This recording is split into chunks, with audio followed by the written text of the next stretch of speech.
So as I was working on my next video, I came across this little article on Vice that I just had to make some commentary about.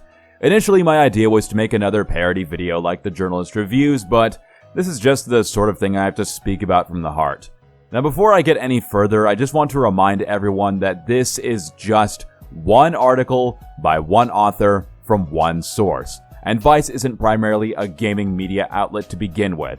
In no way, shape, or form does this represent what a majority of game journalists actually believe, and for the love of God, I ask that nobody go out of their way to harass the author of this article.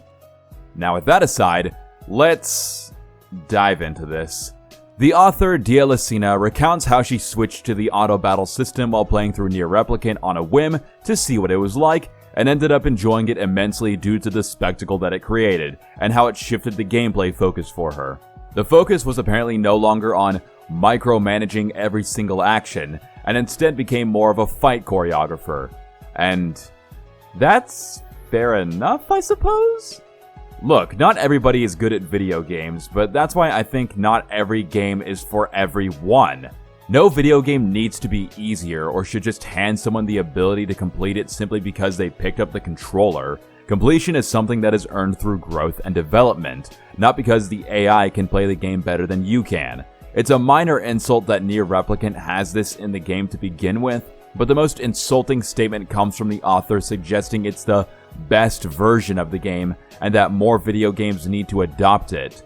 Even Dark Souls? Ugh.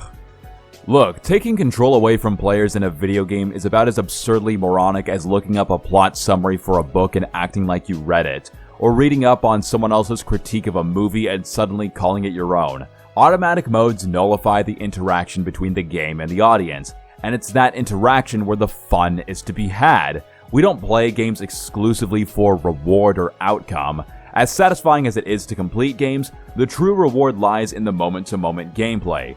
The small milestones made, the sense of improvement and progression, the overcoming of adversaries in whatever shape they may manifest. Putting all of that in the hands of an AI because it's too hard for you, or you don't want to put in the effort, or you don't have enough time just invalidates the entire premise. Imagine if Mario jumped automatically so all you had to do was move forward, or if every combat encounter in The Legend of Zelda was done automatically, or if every FPS game just handed you an aimbot during the campaign. I couldn't care less if it's optional. The fact that it even is an option is a blatant slap to the face to anyone who wants to put in the dedication to actually push through and make it to the goal. She talks about how game mechanics are human kinesthetics intersecting with the absurdity of button pressing, which to me is a pretentious way to get around having to put any effort forward. The fundamentals of a video game aren't providing some sort of meaning to the act of individual button pressing. That kind of meta-analysis just gives off a weird aura of nihilism.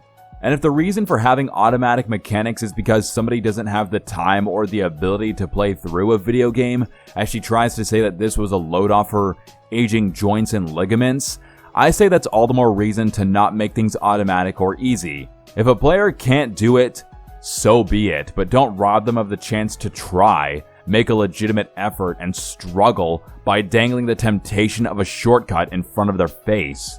While much of my argument is centered around this automatic battling Lucina mentions, I think the same thing could be said of easy modes. What matters in a video game isn't simply beating it and watching cool things happen, it's making it all happen through your own efforts and fruition.